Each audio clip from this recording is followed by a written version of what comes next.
Paula. I'm Olivia, and today we're gonna learn prefixes. Prefixes are often used to give adjective a negative or a positive meaning. For example, comfortable, uncomfortable, convenient, inconvenient are opposites. Other examples are unjust, unedible. Unfortunately, there is no easy way of knowing which prefix any adjective will use to form its opposite. The prefixes im becomes im before a verb beginning with m or p. Example, immature and impartial. Similarly, in becomes ir before a word beginning with r and il before a word beginning with I. Example, both irreversible or illegal. The prefix in and its variations does not always have a negative meaning. Often it gives the idea of inside or into. Example, internal, import, insert, income. The prefixes im and dis can also form the opposites of verbs. Example, tie, untie, appear or disappear. These prefixes are used to reverse the action of the verb.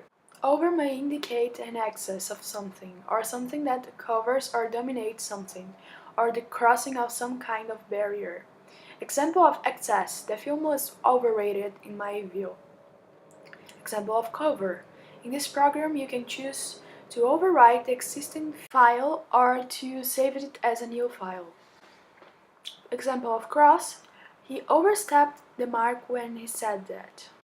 Under may indicate less than the desired amount, or something below another thing, or something kind of a negative behavior.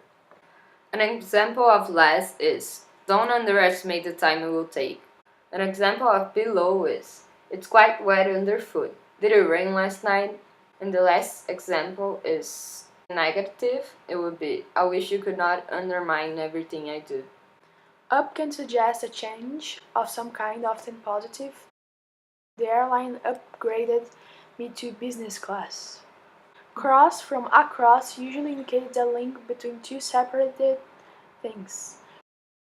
Cross-border cooperation has led to a number of arrests of drug smugglers.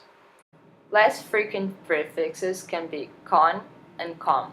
Often suggests mixing things together. It often occurs in verbs or of communication. For example, converse, contaminate. It can give the idea of something coming out of something.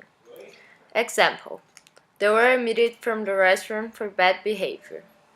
AD often means adding something to something or the things are connected. Sometimes the D is replaced by doubling the following consonant. Example, the building is adjacent to the hotel. She gave me an annotated edition of Shakespeare's work. Pro can often suggest pushing something forward or increasing. Example, promote or procrastinate.